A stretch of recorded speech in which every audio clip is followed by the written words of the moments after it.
Poznaj prawdę o największym oszustwie w najnowszej historii Polski. Odkryj, jak okrągły stół był w rzeczywistości podziałem łupów między czerwoną mafią, a nie narodzinami demokracji. Przygotuj się na wstrząsające rewelacje o tym, kto naprawdę rządzi naszym krajem od ponad 30 lat. Archiwum Zła. Zapraszam. Chcę wam opowiedzieć o największym oszustwie w naszej najnowszej historii. O tym, co naprawdę wydarzyło się przy okrągłym stole w 1989 roku. To, co oficjalnie nazywamy narodzinami demokracji w Polsce, było w rzeczywistości największym spektaklem wyreżyserowanym przez czerwoną mafię w dziejach naszego kraju.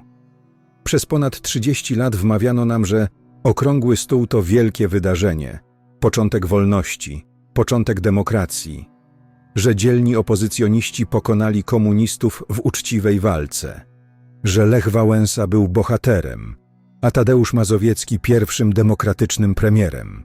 To wszystko to kłamstwa. Okrągły stół to nie było zwycięstwo demokracji nad komunizmem. To był podział łupów między mafiosami.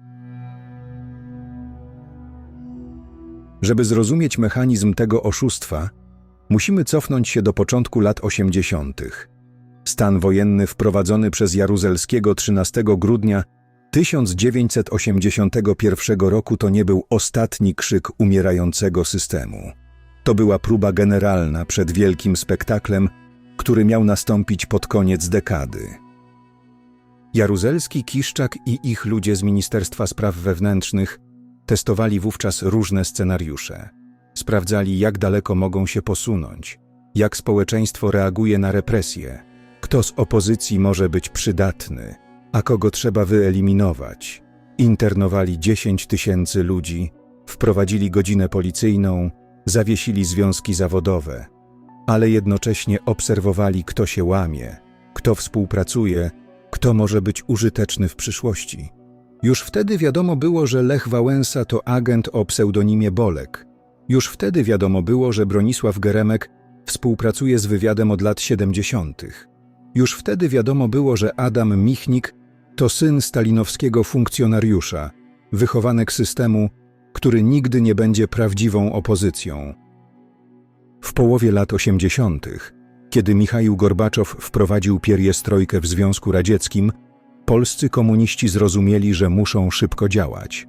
Widzieli, co dzieje się w innych krajach bloku wschodniego. Widzieli protesty w Czechosłowacji, niepokoje na Węgrzech, narastające problemy gospodarcze w całym regionie. Wiedzieli, że system się wali i że muszą zapewnić sobie przetrwanie. Ale nie mogli pozwolić sobie na scenariusz rumuński, gdzie Ceaușescu został rozstrzelany przez własny naród. Nie mogli pozwolić na scenariusz czechosłowacki, gdzie komuniści stracili wszystko w ciągu kilku tygodni. Potrzebowali kontrolowanego przejścia władzy, które pozwoli im zachować wpływy i majątki. W 1988 roku rozpoczęli ostatnią fazę przygotowań. Wtedy wybuchły strajki na Śląsku, w kopalni Manifest Lipcowy w Jastrzębiu-Zdroju, w kopalni Rudzie, w innych zakładach. Społeczeństwo było gotowe na kolejny zryw, kolejny pojedynek z systemem. Ale komuniści mieli już przygotowany plan. Zamiast używać siły, jak w 1981 roku, postanowili zastosować podstęp na niespotykaną dotąd skalę. Oficjalne obrady Okrągłego Stołu trwały od 6 lutego do 5 kwietnia 1989 roku w Pałacu Namiestnikowskim w Warszawie. Transmitowała je telewizja, relacjonowały media, cały świat patrzył na historyczny proces. Ale to był tylko teatr. Prawdziwe decyzje zapadły wcześniej, z dala od kamer i mikrofonów, w rządowej willi w Magdalence pod Warszawą. Willa w Magdalence to była posiadłość Ministerstwa Spraw Wewnętrznych, używana do tajnych spotkań i operacji wywiadowczych. To tam, w absolutnej dyskrecji, komuniści spotkali się z wybranymi przedstawicielami opozycji. To tam ustalono rzeczywiste warunki transformacji, które potem tylko odegrano w Pałacu Namiestnikowskim. Kto tam był?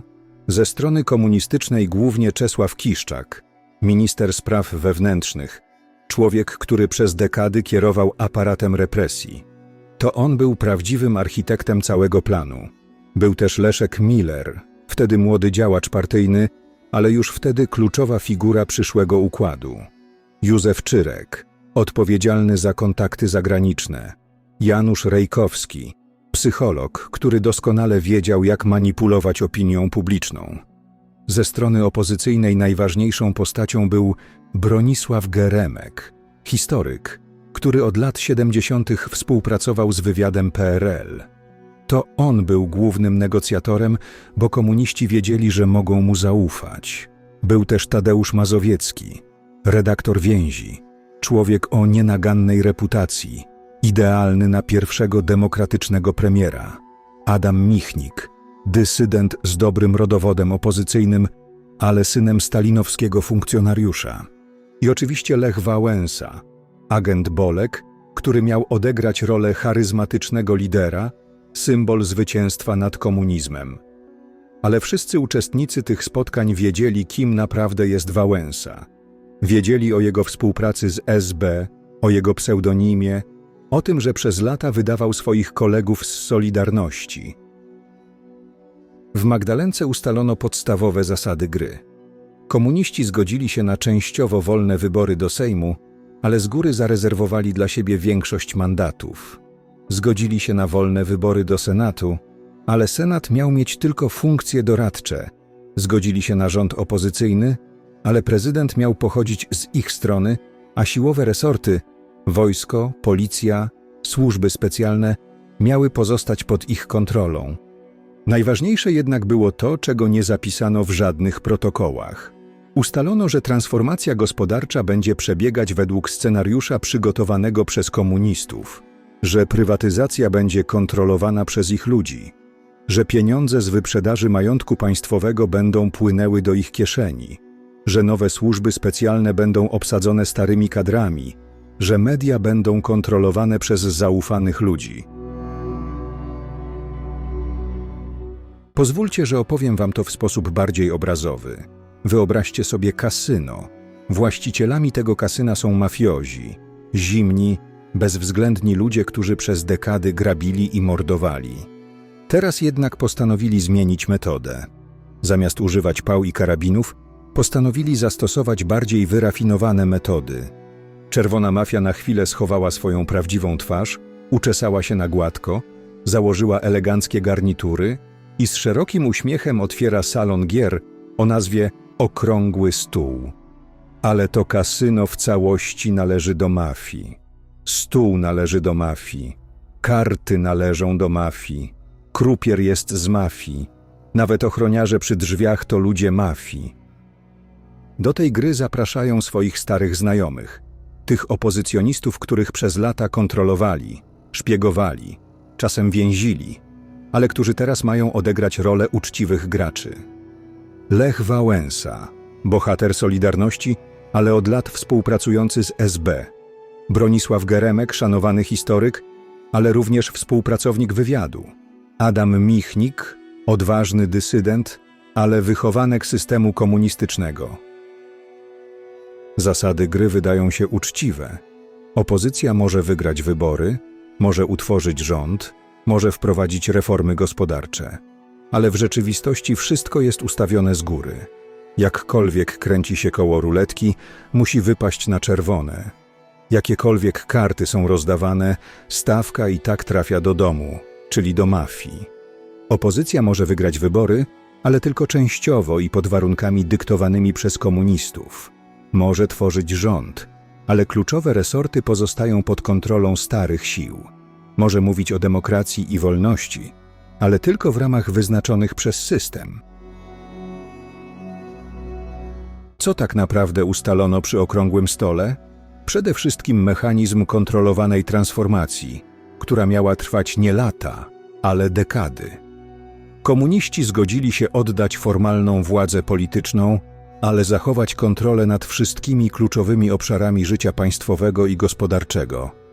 Po pierwsze, ustalono kontrolę nad gospodarką. Prywatyzacja miała przebiegać według scenariusza przygotowanego przez ludzi systemu. Najlepsze przedsiębiorstwa państwowe miały trafić w ręce zaufanych ludzi, często za symboliczne kwoty. Banki miały być sprywatyzowane w sposób, który pozwoli kontrolować przepływy finansowe. Giełda miała być narzędziem manipulacji, a nie uczciwego rynku kapitałowego. Po drugie, ustalono kontrolę nad finansami państwa. Ministerstwo Skarbu miało być obsadzone przez ludzi systemu. Główne instytucje finansowe, Narodowy Bank Polski, Komisja Nadzoru Finansowego, Urząd Ochrony Konkurencji i Konsumentów miały pozostać pod wpływem starych elit. Podatki miały być pobierane od uczciwych obywateli, podczas gdy wielkie korporacje i ludzie układu mieli korzystać z ulg i przywilejów. Po trzecie, ustalono kontrolę nad wymiarem sprawiedliwości. Sędziowie i prokuratorzy mieli przejść proces weryfikacji, ale w praktyce miała to być fikcja. Najważniejsze stanowiska w sądach i prokuraturach miały pozostać w rękach ludzi, których można było kontrolować przez kompromitujące materiały zebrane przez SB. Nowe ustawy miały być pisane w sposób, który pozwoli chronić interesy układu. Po czwarte, ustalono kontrolę nad służbami specjalnymi. Służba bezpieczeństwa miała zostać formalnie rozwiązana, ale jej funkcjonariusze mieli przejść do nowo powstałego Urzędu Ochrony Państwa. Wojskowe służby informacyjne miały być utworzone przez ludzi starego systemu. Wszystkie teczki, wszystkie kompromitujące materiały miały pozostać w rękach służb, żeby można było szantażować niewygodnych polityków, biznesmenów, dziennikarzy. Po piąte, ustalono mechanizmy finansowania nowego systemu. Skąd miały pochodzić pieniądze na budżety polityczne, na kampanie wyborcze, na utrzymanie całej machiny propagandowej? Z wielkich afer gospodarczych, z kontrolowanej przestępczości zorganizowanej, z prywatyzacji przeprowadzanych na niekorzyść Skarbu Państwa. Cały ten mechanizm nie został wymyślony z dnia na dzień. Był to rozwój i udoskonalenie schematu, który już wcześniej był testowany i sprawdzony. W latach 70. przeprowadzono operację o kryptonimie Żelazo, która była prototypem wszystkich późniejszych działań. Trzej bracia Janoszowie, Mieczysław, Kazimierz i Jan, zostali zwerbowani przez Departament I MSW do działania w Hamburgu. Oficjalnie mieli prowadzić nocny bar w dzielnicy Czerwonych Latarni i werbować agentów na polskich statkach. W rzeczywistości organizowali napady na banki i sklepy jubilerskie, kradli setki kilogramów złota i innych kosztowności, ale nie robili tego dla siebie. Cały łup trafiał do Polski, do sejfu Ministerstwa Spraw Wewnętrznych przy ulicy Rakowieckiej w Warszawie. Tam został obejrzany przez samego Edwarda Gierka, pierwszego sekretarza KCPZPR. Potem zostało podzielone między funkcjonariuszy MSW, którzy kupowali złoto za bezcen w specjalnym sklepiku działającym w siedzibie resortu. Bezpośredni nadzór nad operacją sprawował pułkownik Mirosław Milewski, dyrektor Departamentu I MSW.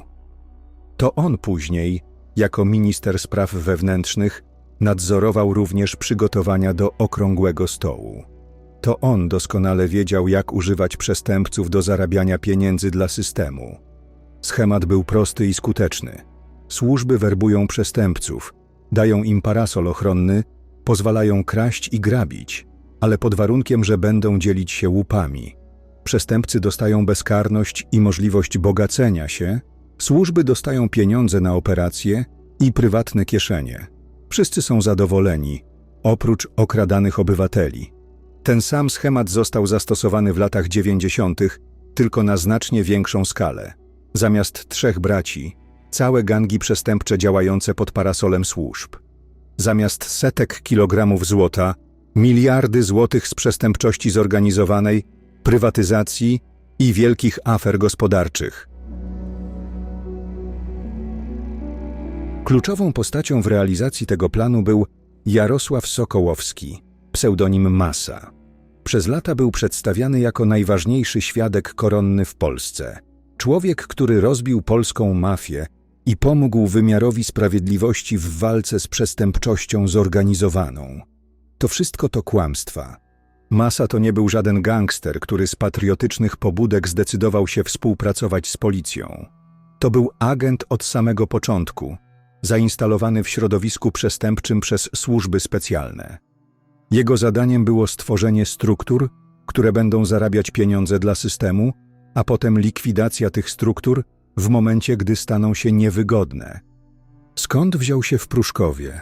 Wprowadził go Wojciech Paradowski, biznesmen powiązany z akcją wyborczą Solidarność, który prowadził biuro, w którym pracowała późniejsza żona Andrzeja Zielińskiego, pseudonim Słowik.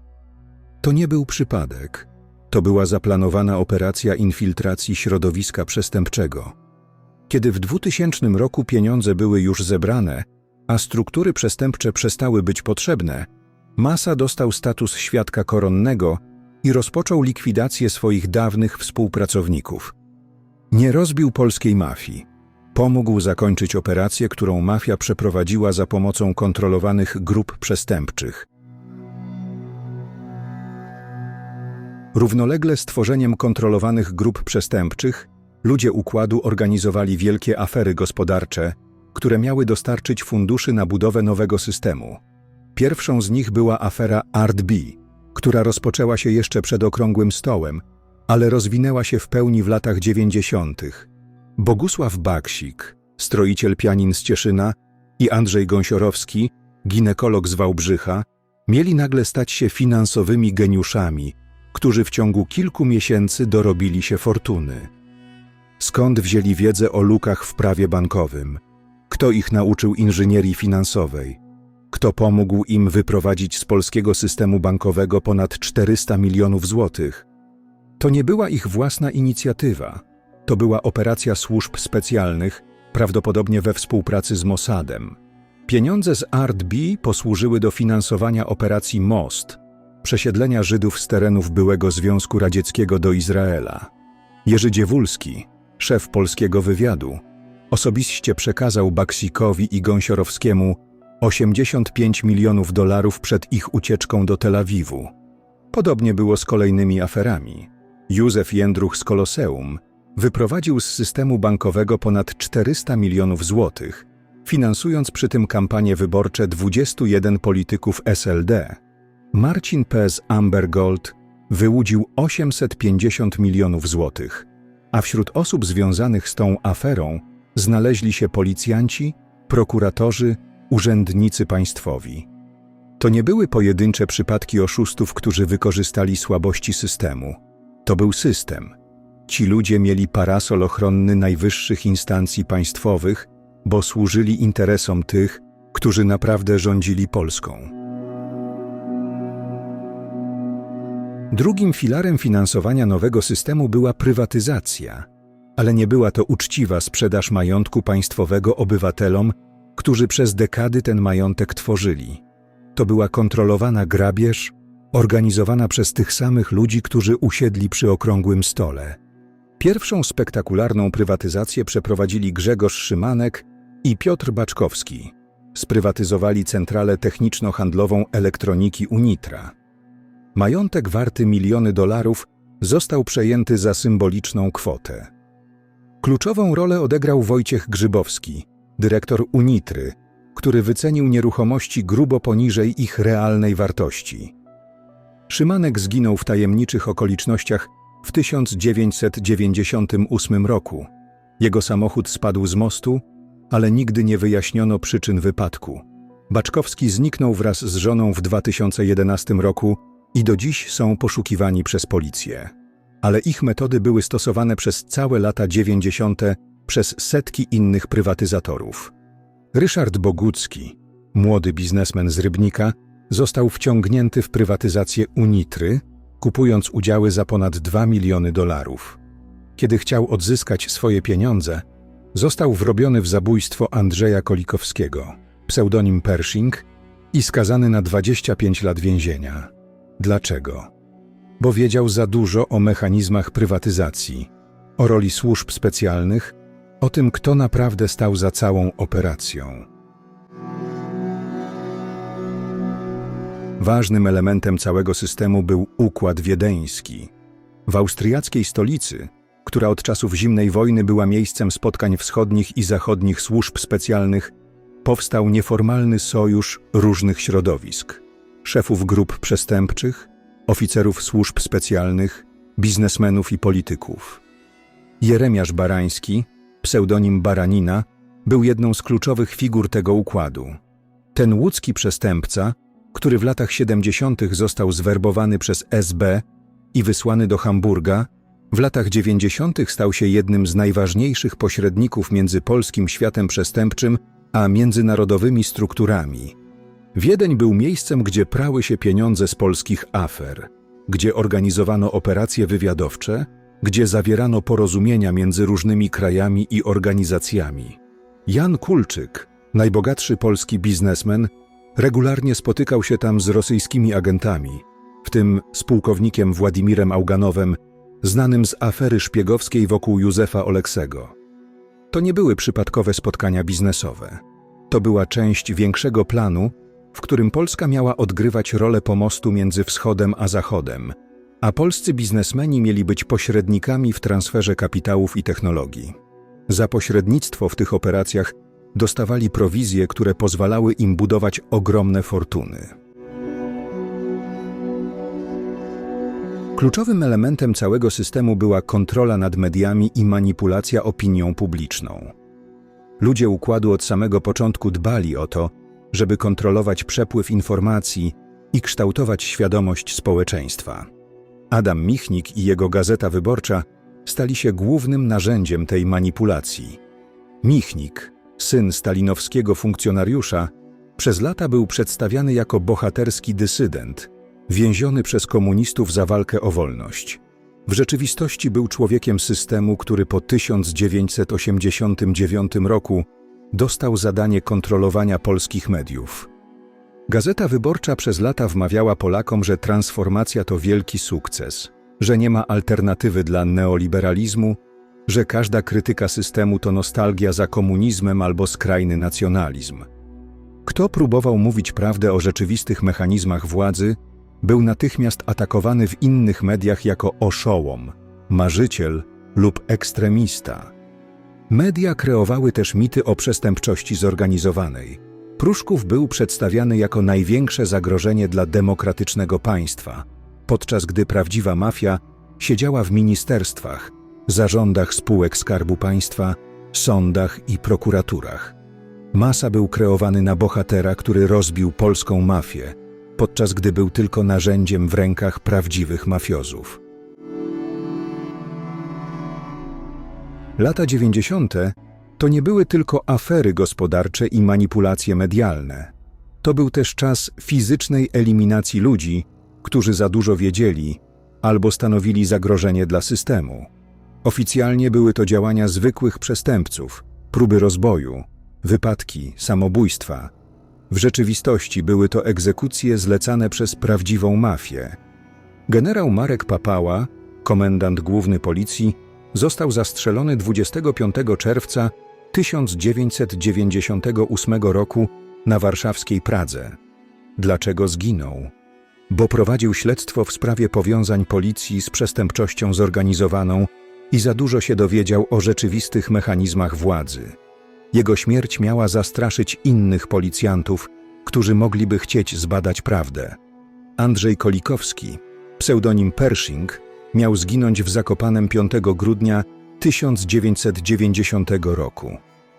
Ale czy rzeczywiście zginął?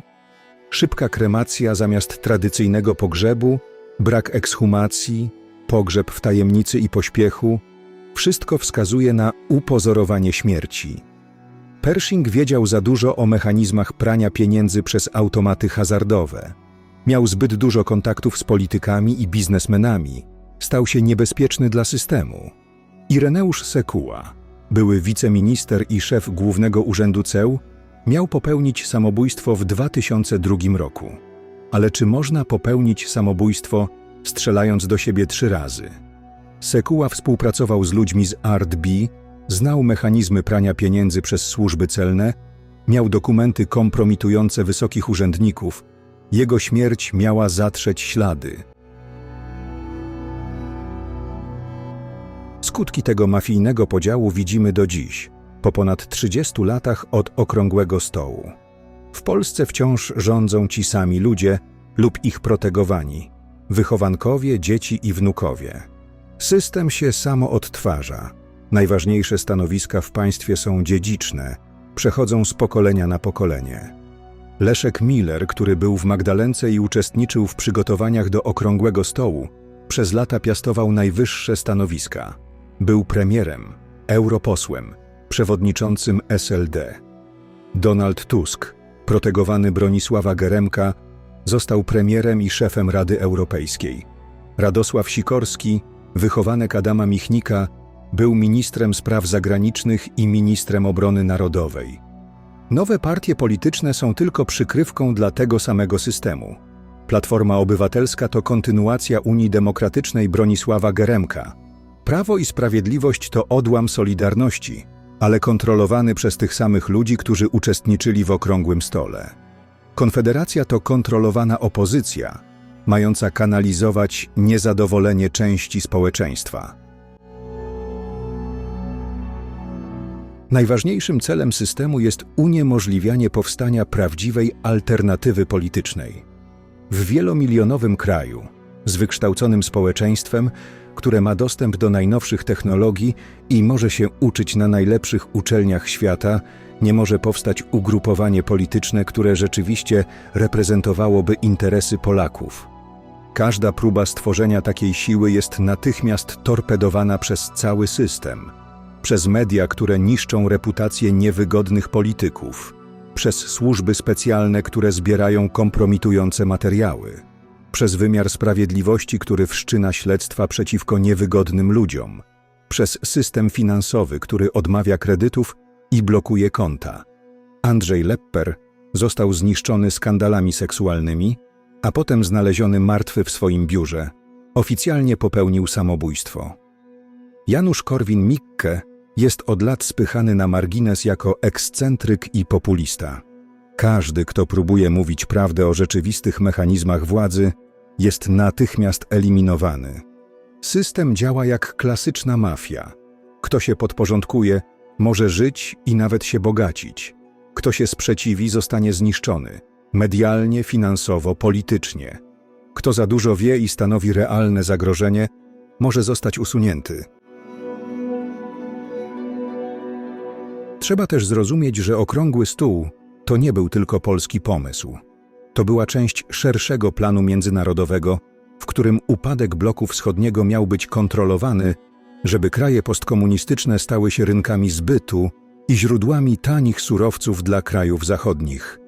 Polska po 1989 roku stała się półkolonią ekonomiczną. Nasze banki zostały przejęte przez zachodnie koncerny finansowe. Nasze najlepsze przedsiębiorstwa zostały wykupione przez zagranicznych inwestorów za ułamek ich rzeczywistej wartości. Nasze bogactwa naturalne trafiły w ręce międzynarodowych korporacji, a Polacy stali się tanią siłą roboczą w swoim własnym kraju. Ludzie Polskiego Układu byli pośrednikami w tej grabieży. Za to, że ułatwiali wyprzedaż Polski, dostawali prowizje, stanowiska w międzynarodowych korporacjach, rezydencje na Zachodzie, obywatelstwa prestiżowych krajów. Adam Michnik został milionerem, nie prowadząc żadnego realnego biznesu. Leszek Balcerowicz zarabiał fortuny jako doradca zagranicznych banków, które rabowały polską gospodarkę. Mit Okrągłego Stołu w końcu zaczyna pękać. Odkąd zmarli Wojciech Jaruzelski i Czesław Kiszczak, główni architekci systemu, zaczęły wychodzić na jaw prawdziwe mechanizmy transformacji. Lech Wałęsa jest dziś udowodnionym agentem bezpieki, współpracownikiem SB o pseudonimie Bolek. Magdalenka przestała być plotką i stała się udokumentowanym faktem historycznym. Ale prawda o gospodarczych mechanizmach systemu, o tym, kto naprawdę rządzi Polską i kto czerpie zyski z naszego zniewolenia, wciąż czeka na pełne ujawnienie. Ta prawda jest niebezpieczna dla wszystkich, którzy przez ponad 30 lat korzystali z tego systemu. Dlatego robią wszystko, żeby ją ukryć, zdyskredytować, zatrzeć. Ale prawda zawsze gdzieś jest, czy ją widzimy, czy nie, czy chcemy ją zobaczyć, czy nie. Prawda nie dba o nasze potrzeby, chęci, lęki czy interesy. Nie dba o pieniądze, rządy, układy czy kariery. Prawda będzie czekać po wsze czasy, aż ktoś będzie miał odwagę ją wypowiedzieć. Okrągły stół to nie były narodziny demokracji w Polsce. To był akt założycielski mafijnego państwa, które zostało zbudowane na gruzach Polski Ludowej i które istnieje do dziś. Ale każda mafia, nawet najbardziej potężna, w końcu upada. I ta też upadnie, kiedy Polacy w końcu zrozumieją, kto naprawdę jest ich wrogiem.